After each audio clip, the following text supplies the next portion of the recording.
Hi, this is Kristi and welcome back. Last time we started talking about geometry and we learned a little bit about a coordinate plane. Today we're going to draw and label some of the features that we talked about last time as a review, and then we will move on and discuss lines in more depth. So I do have a coordinate plane here, and I'd like you to look at these terms in purple and then label on your own paper where the terms belong. So the first one that I see says x-axis here. And remember last time we talked about the fact that this was the standard number line that you're used to seeing? That is the x-axis right here. And it looks like someone has taken the same number line and just flipped it vertically. Put it right on top of the x-axis, and that allows us to look at a two-dimensional grid rather than just a one-dimensional line. So this vertical axis is called the y-axis. And we said the origin was the very center of our grid or our coordinate plane. So this is the origin here. We talked about a point and the fact that a point has both an x value and a y value, and they are always shown like this. The x comes first and the y comes second. So to find a point, you need two numbers, the x and the y. Let's find x is 8. Look at the x-axis and then find 8, and here it is. Now you can't put your point there. Your end result, or your point that you're looking for, is at 8, 2. So the y value must be 2. Go to the y-axis and find 2. Now 8 and 2, it's like you're walking along blocks of a street, right? 8 and 2 meet right here at this point. So this is point A. Now let's find point B at -7, -4. X is -7. You see my x-axis, the negative numbers start here and they increase like this. So -7, this would be 6, this would be 7 here. And y is at -4. So use your y-axis and find -4, and here it is. Now again, you can't put your point on either of these lines. You have to put the point where these values are both true. And here it is. At this point, you have x is -7, the same time that y is -4. So this is point B. And then the terms that I have say quadrant 1, quadrant 2, quadrant 3, and quadrant 4. This is quadrant 1, this is quadrant 2, this is quadrant 3, and this is quadrant 4. And how do I know that? Well, I have a little hint that I like to use. I just make a giant C on top of my coordinate plane. And where I start is 1. 1, 2, 3, 4. It just goes in order. Today we're going to learn about lines. In geometry, a line has certain features. It is straight with no curves. So for instance, this is not a line. It is one-dimensional. So something that turns like that, that is not a line. A line is made up of many points on the coordinate plane. For instance, like this, maybe a bunch of points that connect. You could make a line out of that. It extends in both directions without end. And to show this, we put arrows on our line like so. We wouldn't want to draw a line that extended millions of miles, right? Because this means, these arrows mean, that the line goes on forever, indefinitely. So let's practice for a second. Draw a line connecting points A and B on your coordinate plane above. I'm going to get a ruler to do this. It makes it look neater. Points A and B, and there they are. I need to line my ruler up. And when you're making a line, you need to at least go through the points. You can pass the points, that's totally fine. There we go. Am I done with my line? No, I am not. I forgot to show arrows. There. That is a line. Line AB, it's called. Next page. Now notice that I said that a line is made up of many points on the coordinate plane. Here I've got a blue line for you, and I want to know if you can identify at least 4 points on this line below. All right, let's take a good look here. And I've got some points set up here for you. In fact, we could even go like point A, point B, point C, and point D if we wanted to. And we're always going to start X and Y. All right, I'm just going to find points anywhere. I could pick here, I could pick here, but I'm actually going to pick the easy way and find something that connects right here with the corner of a grid line. Here we go. At this point here, the X value is 3 at the same time that the Y value is 1. So let's make this point A at 3 and 1. Let's see, now I've got to find another point. Is there another easy one? Ah, here's a good one. This one meets at the corner of some grid lines here. At this point, X is 0 at the same time that Y is -1. So we'll make this B. X is 0 at the same time Y is -1. Let's see if there's another easy one. Here we go. X is -3 right here at the same time that Y is -3. Well, that's easy. -3 and -3, that's point C. And I could pick another easy one. I see one here, but what if we wanted to do something a little bit different? What if we wanted to pick a point that was not exactly on a grid line? Because you won't always have whole numbers for your points. At this point, let's just estimate. What do you think X is here at point D? Let's go up. I'm just going to estimate it's between, maybe halfway between -5 and -6. So X is going to be -5.5. How about a Y value here? Again, if I extrapolate all the way over here, it looks like it's maybe halfway. Halfway between -4 and -5. Let's just say that Y is approximately -4.5. So just know that you're not always going to have whole numbers, but the majority of the time you probably will. Let's practice here. Plot 2 points on a coordinate plane. Plot points C at -8 and 1 and D at 3 and 8. Then draw a line through those 2 points. All right, again, remember X, Y. And I don't see the x-axis labeled here, so I'll just do it, X and Y. Point C is at X is -8. Make sure you go down to the negative side. At the same time that Y is 1, and this would be 1 right here. And here it is. X is -8, at the same time that Y is 1, and that is point C. Our second point is D. D is at X is 3, at the same time that Y is 8. Here we go. Where would those meet? Right here. And this would be point D. So to make a line, you really only need 2 points, and I have 2 points here.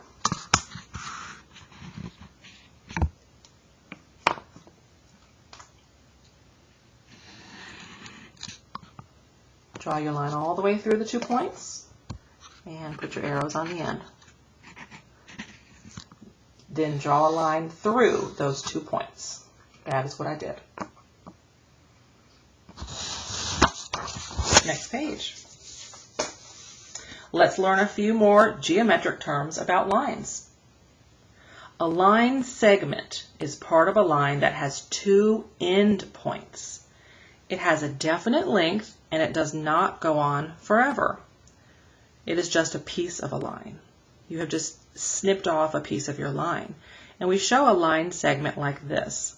And these are the keys here, because this is a solid circle or a solid dot on each end. That means line segment. Now a line ray looks very similar, except for this part here. A line ray is a part of a line that has one end point here, and the other end goes on indefinitely. It goes on and on forever. And a line ray looks like this. Now let's practice. Plot a line segment and a line ray on a coordinate plane. So what is our line segment? It says line segment AB at points A at -8, 5 and B at 4, 2. So the first thing that you want to do when you see a problem like this is to put your points on. Let's do point A, x, y. X is -8. And I don't see the x-axis labeled. Let's do these. -8 right here.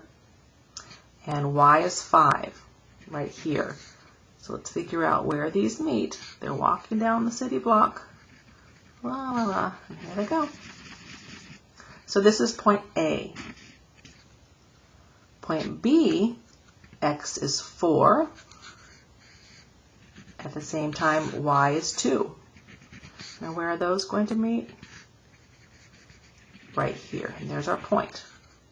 You need two values to make a point, an x value and a y value. Now it says to make a line segment here. You need to be careful when you draw a line segment because you can't go past your points. A line segment goes exactly to your points, and then you make sure that you have filled in the circles or the dots on the end. And one interesting thing to note is that another way to write line segment AB is to go like this. You just make your line on top of it. Make sure you show that you have endpoints. That is line segment.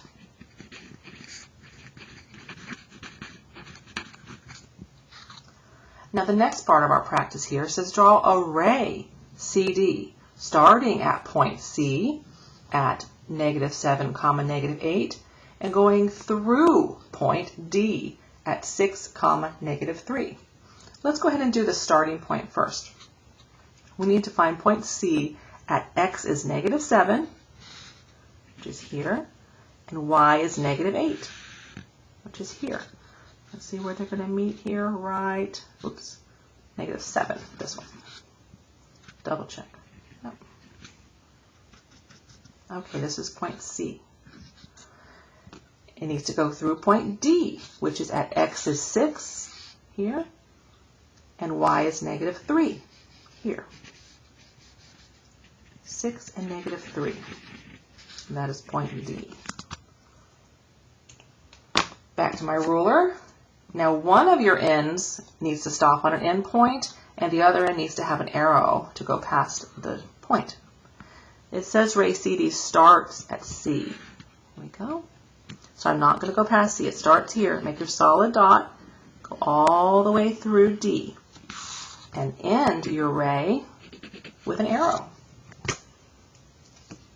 This is ray CD, and you also might see it like this. Put a little ray on top of capital CD. This would be ray.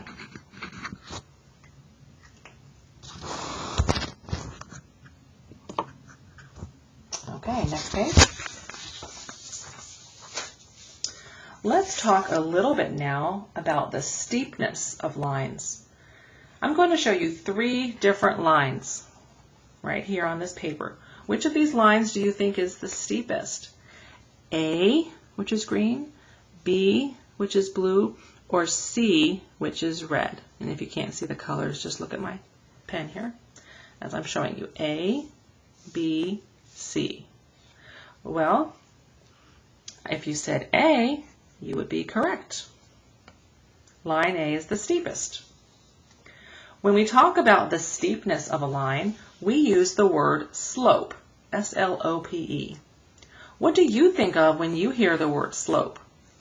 I think about working out on a treadmill or biking up a steep hill.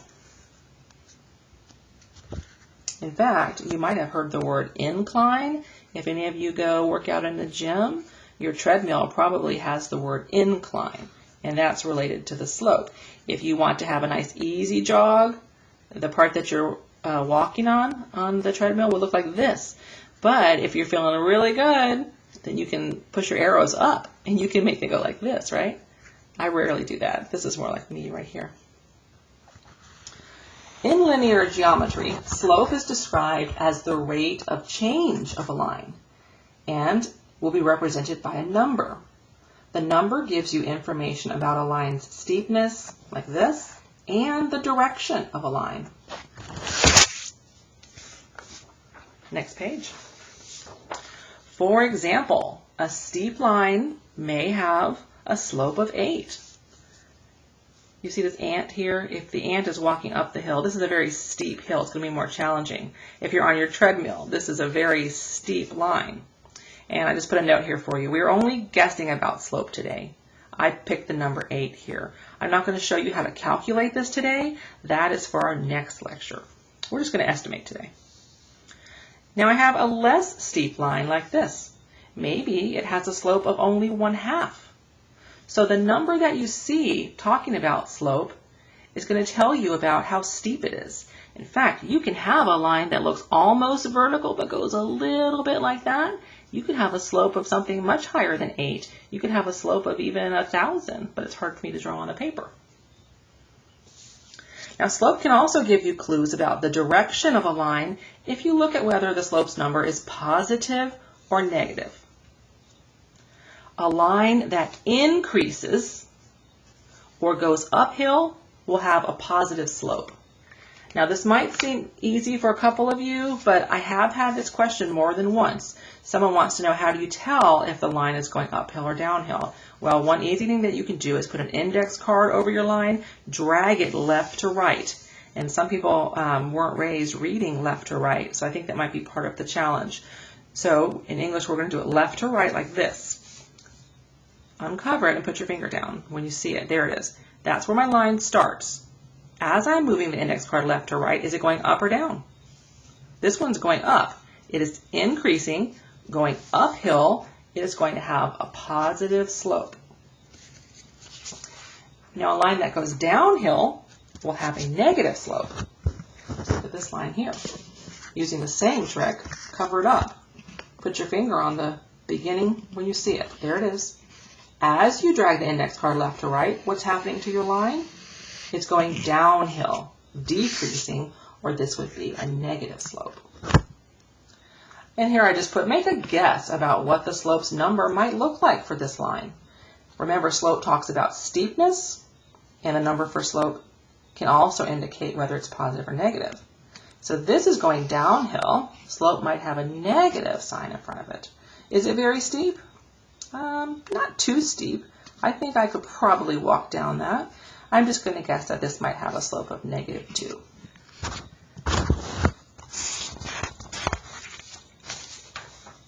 Now let's bring our coordinate plane back into the discussion. There are two special cases when it comes to looking at the slope of lines on a coordinate plane. A line can have a slope of 0, which means that it has no change. Draw a horizontal line with a slope of 0. And some students sometimes confuse vertical and horizontal. So let's just review that real quick. Vertical means that it goes up and down. And I have a little clue to help me remember that. When I'm making my V, it's like an arrow pointing down, so up and down. Horizontal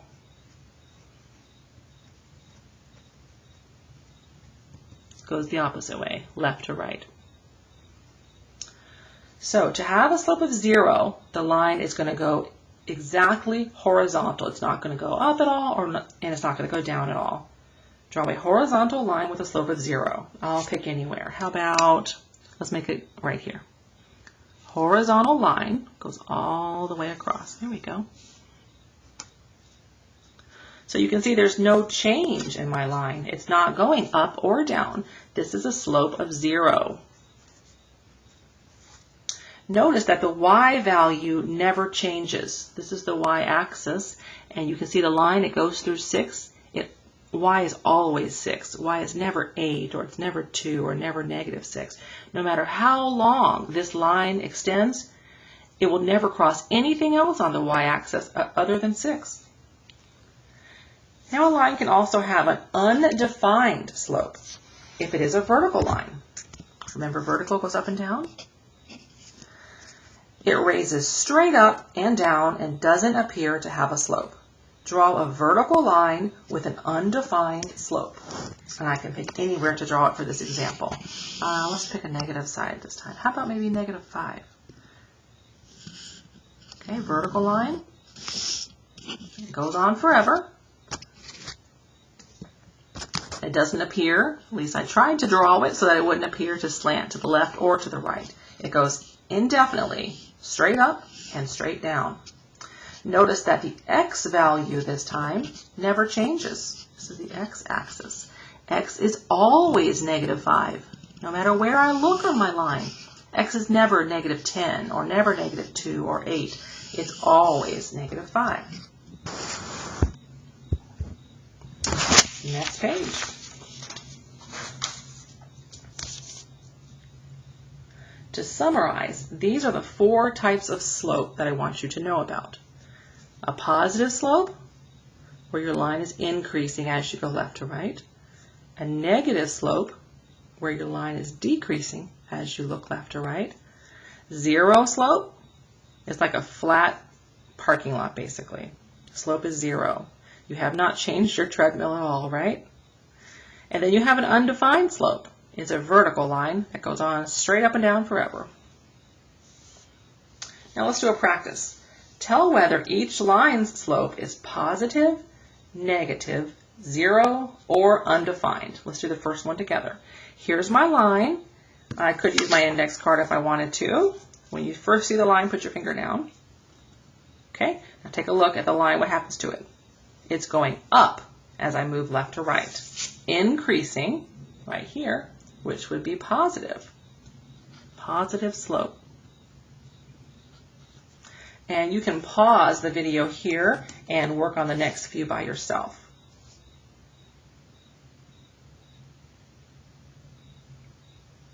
All right, let's go over some of these.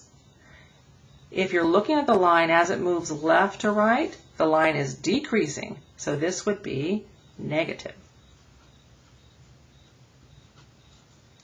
For number 3, I don't see any change in this at all. Nothing at all. This is a horizontal line with a slope of 0. And number 4, this looks like a vertical line to me. I don't see a change in it. We don't really know what the slope is. It goes on forever. We're going to call it undefined. And this one, another horizontal line, slope of 0. There's no change. And our last line, number 6, as you're looking left to right, let's use the index card again. Put your finger when you first see the point or the line. As you move left to right, the line is going up, or it's increasing, which would be, hope you got this right, positive. All right, excellent. Next time, I'm going to tell you how to calculate the slope of a line mathematically. Great job.